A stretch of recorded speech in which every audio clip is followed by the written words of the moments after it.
मार्च, अप्रैल, मई और जून वेस्ट कर दिया है, तो जुलाई और अगस्त 2 मंथ्स मिड टर्म स्ट्रैटेजी के ऊपर बात करने वाले। तुम्हें मैं एक प्रॉपर प्लान बताने वाली हूँ, मोस्ट इंपॉर्टेंट चीजों के बारे में बताने वाली हूँ कि what is the importance of mid term exams.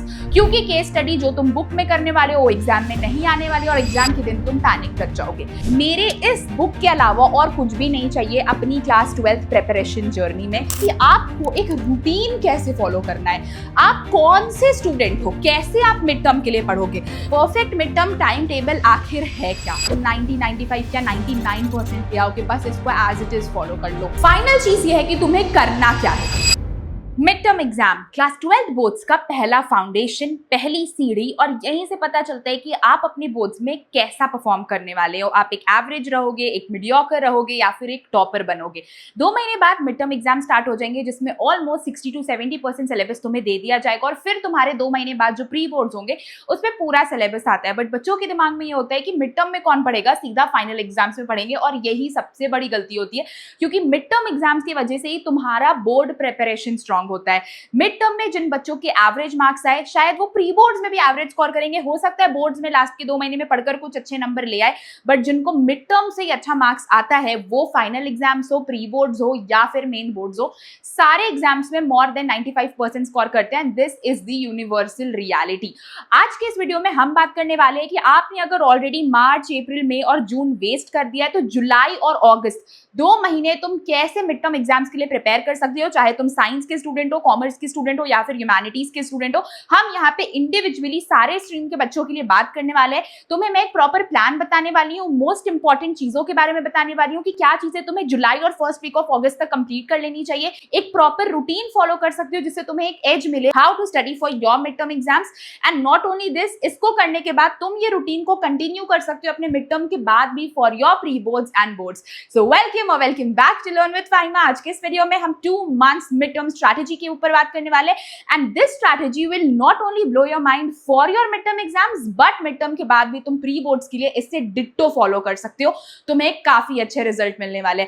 90% student की ये थिंकिंग होती है कि मिड टर्म अलग है और बोर्ड्स में पढ़ेंगे, क्योंकि लोगों को लगता है यार मिड टर्म में क्यों ही टाइम वेस्ट करना, बोर्ड्स में तो पूरा सिलेबस आते ही। बट ये थिंकिंग बहुत गलत है क्योंकि जो तुम्हारा 70 to 80% सिलेबस होता है बेटा वो मिड टर्म में ही कवर हो जाता है, जिसकी वजह से तुम्हारा बर्डन और बैकलॉग काफी कम हो जाता है। तुम मानो या मत मानो 70 to 80% चीज अगर तुम अभी ही जुलाई अगस्त में कंप्लीट कर लोगे तो तुम खुद सोचो कि तुम्हारे पास दिसंबर, जनवरी और फरवरी मैक्सिमम इंपॉर्टेंट क्वेश्चंस करने के लिए टाइम रहेंगे। और जो बच्चा क्वेश्चन की रेस में जीत गया ना, endless number of question practice कर लिए ना ही उसके आगे कोई है और ना ही वो किसी से पीछे है, वो बच्चा एक रेस में सबसे आगे होता है। सेकेंडली बेटा यही तुम्हारा फाउंडेशन होता है प्री बोर्ड्स के लिए। प्री बोर्ड्स के टाइम जब तुम नवंबर से पढ़ने बैठोगे ना तो इतना बर्डन लगेगा कि यार इतना सिलेबस इसमें, इतना सिलेबस इसमें, इतना सिलेबस इसमें, बट वही चीज तुमने 2 महीने पहले 80% चीज कवर कर रखी होगी तो तुम्हें बस 20% पढ़ने होंगे अपने प्री बोर्ड्स के लिए। एंड प्री बोर्ड्स में तुम्हारा फुल सिलेबस आता है, दैट मींस बोर्ड्स के लिए भी कहीं ना कहीं तुम्हें 20% ही पढ़ना बचेगा। So this is the difference between a average mindset and a topper mindset.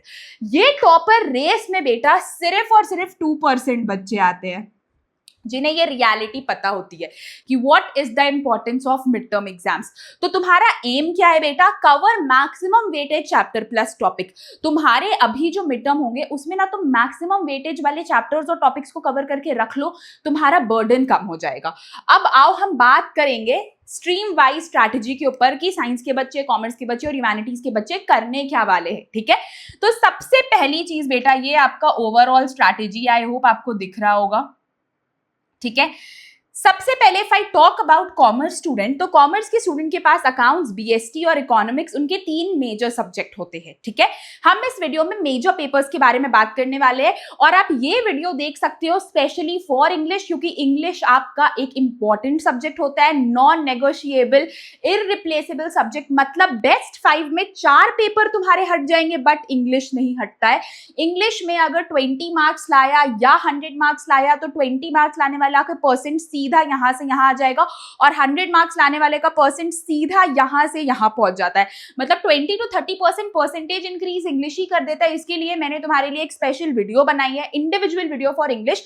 ये वीडियो कंप्लीट करने के बाद लास्ट में बटन में क्लिक करके आई बटन आएगा, वहां पे वीडियो दिखेगी एंड स्क्रीन में, उसमें क्लिक करके तुम इंग्लिश की वीडियो देख सकते हो। Otherwise this is the thumbnail, ये वीडियो इंग्लिश के लिए तुम देख सकते हो क्योंकि इसको देखकर तुम्हें क्लैरिटी मिलेगी। और हम एवरी संडे 12 बजे सुबह इंग्लिश की लाइव क्लासेस करते हैं यूट्यूब पे, तुम वो free of cost lectures attend करके इंग्लिश में 100 आउट ऑफ 100 ऐसे स्कोर कर लोगे। Let's talk about the important subject. Commerce में बेटा अकाउंट्स, बिजनेस स्टडीज और इकोनॉमिक्स। कॉमर्स के जो भी बच्चे हैं वो अकाउंट्स में अपने मिड टर्म एग्जाम्स के लिए कुछ करे या ना करे, fundamentals, admission of a partner and dissolution at any cost करना है। फंडामेंटल्स आपका चैप्टर नंबर 1 है जो कि बहुत जरूरी है। एडमिशन ऑफ अ पार्टनर तुमने पढ़ लिया तो तुम्हारे डेथ और रिटायरमेंट एनी हाउ हो जाएंगे, और डिसोल्यूशन ऑफ अ पार्टनरशिप बहुत जरूरी है। मतलब इन शॉर्ट बुक 1 में तुम्हें 3 चैप्टर्स कैसे भी करने हैं। That is chapter 1 fundamentals, chapter 4 admission and chapter 5 dissolution of partnership firm. और इसमें बेटा मोर देन बैक एक्सरसाइजेस तुम सॉल्व करो previous year questions. Previous year question से बेहतर कुछ नहीं है। बैक एक्सरसाइजेस और इलस्ट्रेशन बेस्ड क्वेश्चंस एक हद तक सॉल्व करना सही है, बट एग्जाम में तुम्हें पीवाईक्यूज आते हैं, चाहे तुम मिड टर्म दो, प्री बोर्ड दो, बोर्ड दो, हर एक पैटर्न का क्वेश्चन सेम आता है। तुम पीवाईक्यूज जब तक सॉल्व नहीं करोगे you will not get to know कि क्वेश्चंस कैसे आ रहे हैं और टाइम मैनेजमेंट कैसा है। तो पीवाईक्यूज से ही तुम 100 मार्क्स लाओगे। बुक के क्वेश्चन सॉल्व करोगे तो तुम आउट ऑफ 100 60 70 80 ले आओगे, बट 100 लाओगे जो पीवाईक्यू सॉल्व करोगे। फॉर बीएसटी बेटा principle of management, planning, directing and staffing, ये 4 चैप्टर बहुत जरूरी है।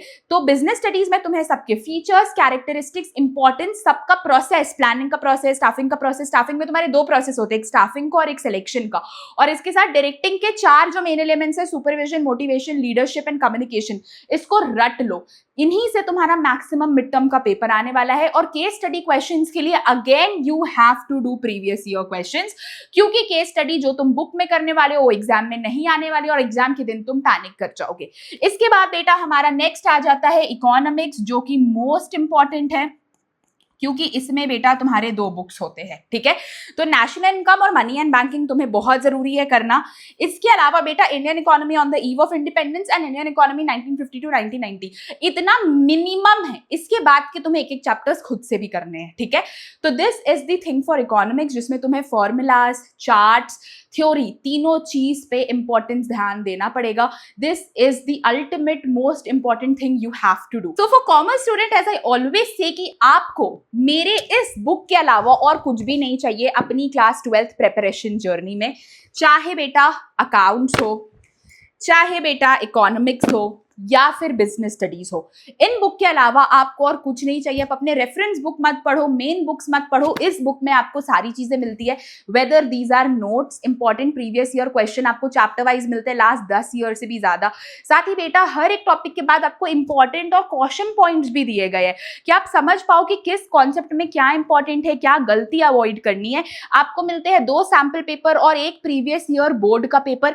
इसके साथ ही बेटा आपको स्कैनर्स दिए जाते हैं। आपको हर एक चैप्टर में ऐसे स्कैनर्स मिलते हैं, जिन स्कैनर्स को स्कैन करके आप खुद से अपना टेस्ट ले सकते हो, सेल्फ प्रैक्टिस के लिए क्वेश्चन सॉल्व कर सकते हो। एंड नॉट ओनली दिस, आपको नोट्स भी बनाकर टाइम वेस्ट नहीं करने, क्योंकि मैंने यहाँ पे डाल दिए हैं अपने प्रीमियम हैंड रिटन नोट्स।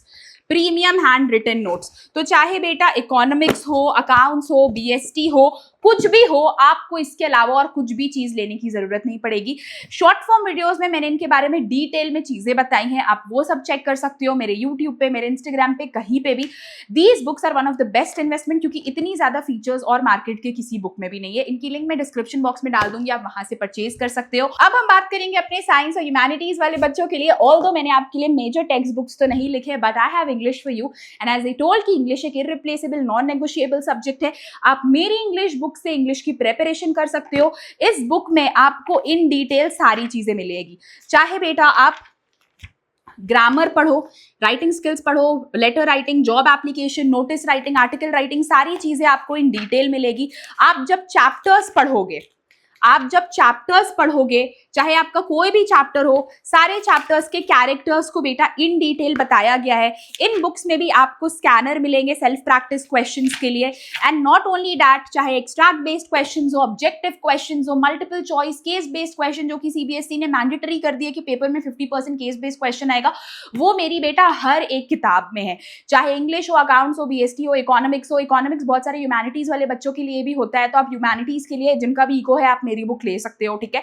तो case based, extract based, competency based, most important question, 6 marker, 4 marker, 3 marker, जो हर साल सीबीएसई 10 साल में रिपीट कर रहा है, सारे क्वेश्चंस मेरे इस क्वेश्चन बैंक में है, जिसको मैंने after months of hard work, years of hard work के बाद निकाला है, ताकि बच्चों को एक्स्ट्रा मेहनत करना ना पड़े, वो एक बुक पढ़े and they are good to go. Not only this बेटा, बुक में आपको मिल जाएगा टॉपर सेक्शन, जैसे आप टॉपर्स की तरह आंसर लिखना सीख सकते हो कि टॉपर्स आंसर कैसे लिखते हैं। आपको पता चलेगा कि क्यों आंसर राइटिंग इंपॉर्टेंट होता है। हर एक चीज आपको इस बुक में मिलेगी। बुक की लिंक डिस्क्रिप्शन बॉक्स में, करेंटली रनिंग ऑन सेल, तो आप जल्दी से जाकर परचेज कर सकते हो और अपनी प्रिपरेशन स्टार्ट कर सकते हो। क्योंकि बेटा सैंपल पेपर ना आप सॉल्व करती हो दिसंबर जनवरी में, जब पूरा सिलेबस हो जाता है, क्वेश्चन बैंक से आपको एज मिलता है, आपको चैप्टर वाइज पता होता है क्या जरूरी है, क्या छोड़ना है, क्या पढ़ना है। तो this is now worth it. आप इन बुक्स को डायरेक्टली परचेज कर सकते हो। डिस्क्रिप्शन बॉक्स में लिंक है, मेरा कूपन कोड यूज करके आपको मैक्सिमम डिस्काउंट में मिल जाएगा, because I am the owner of the books, तो आपको अच्छे डिस्काउंट्स तो दिलवाना जरूरी है, ठीक है। इसके बाद बेटा जो भी हमारे ह्यूमैनिटीज के बच्चे हैं, तो हिस्ट्री में आप bricks, beads and bones, king, farmers and towns, इन चीजों पे ज्यादा ध्यान दोगे। Political science, the end of bipolarity, contemporary centres of power, challenges of national building. And geography में human geography, the world population, human settlement. ये वो chapters है जहां से मैक्सिमम क्वेश्चंस आ रहे हैं, और ये मैं नहीं बोल रही हूँ बेटा, ये लेटेस्ट पैटर्न बोल रहा है, लास्ट के रिकॉर्ड्स बोलते हैं कि ये चैप्टर से ज्यादा क्वेश्चंस पूछे जाते हैं। लास्ट आ जाता है बेटा साइंस। साइंस में आपको 3 कैटेगरीज आती है, मेजरली पीसीबी और पीसीएमबी, या फिर किन्हीं का पीसीएम। तो पीसीबी वाले स्टूडेंट्स फिजिक्स में ज्यादा न्यूमेरिकल्स और डेरिवेशंस पे ध्यान देंगे। ये कुछ चैप्टर्स बहुत जरूरी है, जैसे कि electric charges and fields, electrostatic potential and capacitance, current, electricity. Chemistry में, ऑर्गेनिक में बेटा आपको ज्यादा से ज्यादा रिएक्शंस पे ध्यान देने हैं। इनऑर्गेनिक पे आप एनसीईआरटी पे फोकस करोगे। सॉल्यूशंस हो गया, electrochemistry, haloalkanes and f block elements, इन चीजों पे आप मैक्सिमम फोकस करोगे। इसके अलावा बेटा बायोलॉजी में आपको कीवर्ड्स और डायग्राम्स पे ज्यादा ध्यान देना है, मेजरली एनसीईआरटी की चीजों पे, क्योंकि बायोलॉजी सीधा एनसीईआरटी से आती है, वही लाइन से आपके क्वेश्चंस बनते हैं। रिप्रोडक्शन इन ऑर्गेनिज्म हो गया, social reproduction in flowering plants and reproductive health. ये कुछ जरूरी हाई वेटेड चैप्टर्स है जिनको आपको कर लेना चाहिए। इनके अंदर जो भी टॉपिक्स है वो सारे टॉपिक्स बहुत जरूरी है। लास्टली बेटा हम बात कर लेंगे मैथ्स के बारे में। तो मैथ्स में बेटा आपका relations and functions, inverse trigonometric functions, matrices and determinants, ये चैप्टर जरूरी है अगर तुम मिड टर्म क्या प्री बोर्ड्स या फिर बोर्ड्स के पर्सपेक्टिव से भी देखो। तो ये बेटा कुछ ओवरऑल मैंने एक तुम्हारे लिए रोड मैप जैसा बनाया था, ठीक है, जो कि कुछ बहुत जरूरी चैप्टर्स एंड टॉपिक्स है जो कि आपको मिड टर्म के लिए जुलाई और अगस्त में निपटा देनी चाहिए।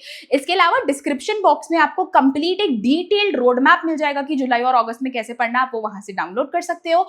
रेस्ट हम आगे समझने वाले कि आपको एक रूटीन कैसे फॉलो करना है, आप कौन से स्टूडेंट हो, कैसे आप मिड टर्म के लिए पढ़ोगे। तो आपको अपने आप को इन 3 स्टूडेंट में कैटेगराइज करना है as per your current situation और मिड टर्म की प्रिपरेशन को देखते हुए। तो सबसे पहला आता है बेटा हमारा स्टूडेंट 1। अब स्टूडेंट 1 जो है वो है जो सिर्फ स्कूल जाता है। स्टूडेंट 1 सिर्फ स्कूल जाता है और इसका रूटीन है स्कूल और सेल्फ स्टडी। इसके अलावा वो और कुछ नहीं करता है। तो कमेंट सेक्शन में तुम्हें खुद को कैटेगराइज करना है, लिखना है कि विच स्टूडेंट यू आर, ठीक है। इसका डेली टारगेट है बेटा कि इसे 4 से 5 घंटे सेल्फ स्टडी एनी हाउ करना है, ठीक है। तो स्कूल वाले बच्चे का रूटीन क्या है, सिर्फ स्कूल और सेल्फ स्टडी 4 से 5 घंटे एनी हाउ करना है।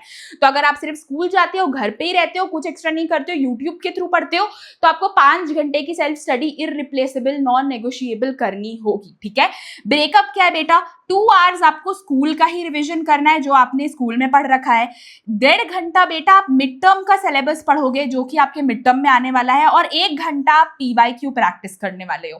तो ये आपका ब्रेकअप है कि आप 5 घंटा कैसे पढ़ने वाले हो, मैक्सिमम 4 to 5 आवर्स। 2 आवर का स्कूल का रिविजन, 1.5 घंटे का मिड टर्म सिलेबस और 1 घंटा पीवाईक्यू प्रैक्टिस। पीवाईक्यू प्रैक्टिस बेटा आपको सेग्रीगेट करता है भेड़ चाल से। बाकी बच्चे बुक बना रहे हैं, आप पीवाईक्यू बनाओ, आप देखना आपका रिजल्ट कहाँ और उनका रिजल्ट कहाँ। In short this is the easiest thing you can do अभी से। स्टूडेंट 2 बेटा जिनका स्कूल, कोचिंग और ट्यूशन तीनों चीज है, मतलब 6 घंटे का स्कूल फिर आकर कोचिंग जाते हैं, घर पे भी कुछ ट्यूशन लगा रखा है, ठीक है। तो ये वो बच्चे हैं, इनका रूटीन क्या है, स्कूल, कोचिंग और होमवर्क, ये इसमें ही बेटा फंसे रह जाते हैं, ठीक है। कभी कभी मन भी नहीं करता है पढ़ने का, बट फिर भी फंसे रह जाते हैं। डेली टारगेट आपका बस है 2.5 से 3.5 घंटे का स्टडी शेड्यूल, मतलब self study out of your school, coaching, tuition, आपको 2.5 से 3.5 घंटे खुद के लिए देने हैं, ठीक है, सेल्फ स्टडी के लिए। इसमें आप 1 घंटा बेटा जो स्कूल में पढ़ा है वही रिवाइज करने वाले हो, ठीक है। फिर 1 घंटा बेटा आप कोचिंग के बैकलॉग्स कवर करोगे, जो भी आपको कोचिंग में समझ नहीं आया। तो स्कूल में जो तुम पढ़ रहे हो वो तो तुम्हें घर आओगे तो तुम्हें ऑटोमेटिकली चीजें डबल समझ आ जाएगी। स्कूल में पढ़ा एक बार, घर आकर पढ़ रहे हो डबल, मतलब स्कूल वाला तो कोई बैकलॉग ही नहीं रहेगा और कॉन्सेप्ट भी क्लियर हो जाएगा। बेटा स्कूल के साथ साथ जब तुम घर आकर पढ़ते हो ना, तो तुम्हारा मैक्सिमम सिलेबस इस पहाड़ से धीरे धीरे कम होने लग जाता है। तो 1 घंटा वो कर लिया, 1 घंटा कोचिंग के बैकलॉग्स कर लिए, ठीक है। मुझे पता है तुम्हें स्कूल से ज्यादा कोचिंग या ट्यूशन में समझ आता है, तो इसके साथ साथ तुम्हारी डबल मेहनत हो जा रही है। और बेटा 1 घंटा तुम्हें मिड टर्म के सिलेबस को देना है। अब तुम्हारी स्कूल कोचिंग अलग तरीके से पढ़ाते हैं, मिड टर्म में कुछ आ रहा है तो तुम्हें खुद से मिड टर्म के लिए पढ़ना है, ठीक है। मिड टर्म के लिए मैंने तुम्हें already important chapters and topics बता दिए हैं। इसके अलावा जो डिस्क्रिप्शन बॉक्स में स्ट्रैटेजी है, बाकी चीजें तुम वहां से देख सकते हो, ठीक है, क्योंकि मैं इतनी बड़ी वीडियो नहीं बना सकती हूँ, तो मैंने सबको समराइज कर दिया। नेक्स्ट आ जाते हैं बेटा स्टूडेंट नंबर 3, जो कि school plus YouTube plus tuition करता है। स्कूल जाता है, घर आकर यूट्यूब से 1 शॉट लेक्चर्स देखता है, मुझसे पढ़ता है या फिर किसी और टीचर से पढ़ता है, और इसके साथ साथ उस बच्चे का एक होम ट्यूशन भी है किसी एक डिफिकल्ट सब्जेक्ट के लिए। कॉमर्स का बच्चा है तो शायद अकाउंट्स का हो, अगर साइंस के बच्चे हैं तो शायद फिजिक्स, केमिस्ट्री का हो, ह्यूमैनिटीज के बच्चों का हिस्ट्री, पॉलिटिकल साइंस, इको, किसी का भी होम ट्यूशन हो, ठीक है। तो बच्चे का रूटीन क्या है कि वो स्कूल जा रहा है, साथ साथ ऑनलाइन लेक्चर्स भी देख रहा है, और इसके अलावा वो होम ट्यूशन भी करता है। तो उसका डेली टारगेट होना चाहिए कि उसे एनी हाउ 4 घंटे पढ़ने हैं, इररिस्पेक्टिव ऑफ एनीथिंग 4 आवर्स का उसका सेल्फ स्टडी स्लॉट होना ही चाहिए। ब्रेकअप क्या है बेटा, 1.5 आवर्स आप यूट्यूब और ऑनलाइन लेक्चर्स देखोगे। यूट्यूब और ऑनलाइन लेक्चर्स देखते के साथ साथ आपको नोट्स बनाने हैं। अगर आप नोट्स नहीं बना रहे हो बेटा तो कोई फायदा नहीं है लेक्चर्स देखने का, कोई फायदा नहीं है लेक्चर्स देखने का। आपको नोट्स बनाने हैं, 2 पेज की नोट्स क्यों ना बनाओ, बट बनाओ कि समझ क्या आया। उनको जब आप रिवाइज करोगे ना तो आपके कॉन्सेप्ट्स क्लियर रहेंगे कि अरे कल एक नया लेक्चर देख रहे हैं तो कल ये पढ़ा था, ठीक है, आज इस लेक्चर पे कंटिन्यू करेंगे, तो ये आपका क्लैरिटी रहता है। इसके बाद बेटा आपको 1.5 घंटे की प्रीवियस ईयर क्वेश्चन प्रैक्टिस करनी ही करनी है। प्रीवाईक्यूज के लिए आप कोई भी बुक ले सकते हो। मैंने यहाँ पे अपने बच्चों के लिए कॉमर्स की बुक दिखाई, मैं डिस्क्रिप्शन बॉक्स में साइंस और ह्यूमैनिटीज वाले बच्चों के लिए भी बेस्ट बुक लिंक कर दूंगी जो आप परचेज कर सकते हो, और बेटा बेस्ट ऑथर्स की बुक लिंक कर दूंगी, मतलब कोई और शक ही पैदा नहीं होगा कि इससे बेस्ट कोई बुक आती है, ठीक है। 1 घंटा बेटा आपको रिवीजन करना है। तो इस पूरे स्टूडेंट कैटेगरी में आप किस स्टूडेंट में आते हो आप कमेंट करके बता दो। इन तीनों चीज में आपको एक चीज कॉमन दिखी होगी जो कि है प्रीवियस ईयर क्वेश्चन। मैं रटते रटते थक जाऊंगी, बट दिस इज समथिंग बेटा जो मैं आपको एंड तक बोलने वाली हूँ कि PYQs are the game changer. जिस बच्चे ने लास्ट 5 साल के PYQs बाय हार्ट रट लिए ना अभी से लेकर के फरवरी तक, उस बच्चे से आगे कोई नहीं है बेटा, और उसे 99% लाने से कोई नहीं रोक सकता। This is the only reality to score 99%, क्योंकि वहां से आपको पता चलता है CBSE इस साल के पेपर में क्या देगा, and that is what really matters, ठीक है। अब आ जाओ next thing, the perfect mid term time table. The perfect mid term time table आखिर है क्या, ठीक है। तो perfect mid term time table ये है कि एवरी डे बेटा आपको 30 मिनट्स करने हैं रिविजन, ठीक है। 30 मिनट्स आप करोगे रिवीजन जो भी आपने एक दिन पहले पढ़ा है। फॉर एग्जाम्पल आज कोई भी दिन है, Monday, Tuesday, Wednesday, Thursday, suppose Tuesday है तो मंडे को आपने क्या पढ़ा उसका रिवीजन। फिर 90 मिनट्स बेटा आप पढ़ने वाले हो सब्जेक्ट 1, जो कि सबसे ज्यादा आपको टफ लगता है, चाहे साइंस में फिजिक्स हो, कॉमर्स में अकाउंट्स हो, ह्यूमैनिटीज में पॉलिटिकल साइंस हो। सबसे टफेस्ट सब्जेक्ट आप पढ़ोगे 90 मिनट के लिए, मतलब कहीं ना कहीं लमसम 1.5 घंटे के लिए, ठीक है। 15 मिनट का ब्रेक लोगे, इस टाइम जो करना है करो। You have to speak to your girlfriend और योर बॉयफ्रेंड और योर फैमिली, या बाहर जाना है, आउटिंग करना है, 15 मिनट कुछ भी कर लो, ठीक है। 60 मिनट तुम वापस बैठोगे अपने स्टडी सेशन स्लॉट 2 में, जिसमें तुम मॉडरेट सब्जेक्ट पढ़ोगे। टफ सब्जेक्ट से जो तुम्हें थोड़ा मॉडरेट लगता है, केमिस्ट्री हो गया, इकोनॉमिक्स हो गया, बिजनेस स्टडीज हो गया, हिस्ट्री हो गया, मॉडरेट सब्जेक्ट पढ़ोगे। 60 मिनट तुम PYQs प्रैक्टिस करोगे उन चीजों के जो तुमने यहां से यहां तक लेकर पढ़ा है, जो तुमने यहां से यहां लेकर पढ़ा है उसका तुम बेटा PYQs प्रैक्टिस करने वाले हो। जो भी चैप्टर पढ़ा उनका PYQs, ठीक है, प्रीवियस ईयर क्वेश्चन, ठीक है। इसके बाद बेटा 30 मिनट्स सोने से पहले या कभी भी तुम्हें फॉर्मूलाज, कीवर्ड्स और डायग्राम्स पे ध्यान देना है। मतलब फॉर्मूला बेस्ड क्वेश्चंस करने हैं, डायग्राम्स की प्रैक्टिस करनी है और कीवर्ड्स को लिख लिख कर याद करना है, क्योंकि कीवर्ड से तुम्हें मिलते हैं मार्क्स। एग्जामिनर जो पेपर चेक करता है उसको कहीं ना कहीं बुकिश लैंग्वेज चाहिए, क्योंकि यही प्रीत चलते आ रही है, तो इसी के लिए आपको वो लिख कर प्रैक्टिस करना पड़ेगा। तो एक छोटी सा स्टिकी पैड ले लो, स्टिकी नोट्स ले लो, जिसमें लिख लिख कर उसको अपने स्टडी टेबल में चिपकाते जाओ कि अरे ये कीवर्ड है, ये कीवर्ड है, ये कीवर्ड है, ये मुझे हर बार आंसर्स में लिखने हैं। ये इंग्लिश के लिए भी करना है, क्योंकि इंग्लिश में भी कीवर्ड से ही लिखने को आता है मार्क्स। इंग्लिश वाली वीडियो देखना मत भूलना, बिकॉज दैट इज समथिंग जो आपका सेवियर है। फिजिक्स में फेल हो रहे हो, इंग्लिश बचा लेगा। अकाउंट्स खराब गया, इंग्लिश बचा लेगा। हिस्ट्री नहीं समझ आई, इंग्लिश बचा लेगा। लेकिन इंग्लिश में फेल हुए तो कोई सब्जेक्ट नहीं बचा पाएगा। So watch the English video. इसके बाद बेटा ये था तुम्हारा एवरीडे प्लान, ठीक है, इसका स्क्रीनशॉट ले लो। वीकली प्लान क्या है? मंडे टू फ्राइडे बेटा आपको एक पूरा चैप्टर कैसे भी सिलटा देना है with previous year question. For example accounts का एक चैप्टर पढ़ रहे हो, फंडामेंटल्स, ट्राई करो एक वीक में पूरा खत्म कर दे प्रीवियस ईयर क्वेश्चन के साथ। Physics, chemistry, bio, maths, SST, किसी का भी कोई भी एक सब्जेक्ट पढ़ रहे हो, कोशिश करो उसको प्रीवियस ईयर क्वेश्चन के साथ मंडे टू संडे के अंदर सिलटा दो। इससे ज्यादा नेक्स्ट वीक तक उसको टेक फॉरवर्ड मत करो। अगर ये रूटीन फॉलो कर रहे हो तो इसके बाद तो तुम्हें और कुछ जरूरत ही नहीं पड़ेगी करने की, क्योंकि इसमें तुम्हारा इतना वाव चीज हो रहा है ना। तुम सब्जेक्ट 1, सब्जेक्ट 2 पढ़ ले रहे हो, एक दिन में 2 सब्जेक्ट पढ़ ले रहे हो, वो भी 1.5 घंटे के लिए, 1 घंटे के लिए, इससे ज्यादा और क्या चाहिए इतना। नेक्स्ट है बेटा तुम्हारा सैटरडेज को तुम करने वाले हो रिविजन और बैकलॉग। सैटरडे तुम्हारा रिविजन डे होगा, जो भी मंडे टू सैटरडे पढ़ा टिल सैटरडे मॉर्निंग उसका तुम रिवीजन करोगे, और जो बैकलॉग्स है, जो तुम्हारा पहाड़ बना हुआ है, उनको क्लियर करोगे, ठीक है। संडे को बेटा तुम वीकली टेस्ट लोगे, अपने एरर्स को एनालाइज करोगे और नेक्स्ट वीक की प्लानिंग करोगे कि अब मुझे अगले हफ्ते क्या पढ़ना है, किन सब्जेक्ट्स को कवर करना है। एक एरर नोटबुक बनाओगे कि ये टॉपिक में बार बार गलती हो रहा है यार, इसको कैसे सही करो। उस एरर को सही करोगे और अपना एक टेस्ट लोगे, 60 मिनट्स का, 1 घंटे का टेस्ट, 50 मार्क्स का, जो भी तुम्हारा सब्जेक्ट 1 है उसका। मतलब यहाँ पे जो तुम्हारा टफ सब्जेक्ट आ रहा है उसका तुम एक टेस्ट लोगे। गोल्डन रूल क्या है बेटा कि तुम्हें 50% लर्न करना है कंसेप्ट्स को, 30% प्रैक्टिस करना है और 20% रिविजन करना है। अगर तुमने इसमें मास्टरी कर लिया ना, तुम्हारी लाइफ सेट है फॉर बोर्ड्स, ठीक है। तो 50% कॉन्सेप्ट, 30% प्रैक्टिस मतलब previous year questions and 20% revision. हर एक नया चैप्टर स्टार्ट करने से पहले पुराने चैप्टर को रिवाइज करोगे तो ही नेक्स्ट वीक की प्लानिंग करोगे। इससे तुम्हारे को एक सेग्रीगेशन मिलेगा कैसे पढ़ना है और क्या करना है, और तुम्हारा मिड टर्म एग्जाम फाड़ू जाने वाला है। तुम 90, 95 क्या 99% ले आओ के पास, इसको एज इट इज फॉलो कर लो, ठीक है। फाइनल चीज ये है कि तुम्हें करना क्या है, ठीक है। What should you practice the most? तुम पढ़ोगे कैसे और किन चीजों पे ज्यादा ध्यान दोगे? तो अगर तुम बेटा एक कॉमर्स स्टूडेंट हो, if you are a commerce student, तो तुम्हें फोकस करना है न्यूमेरिकल्स पे, जर्नल पे, केस स्टडीज पे और प्रेजेंटेशन पे। इन चीजों को अगर तुमने क्रैक कर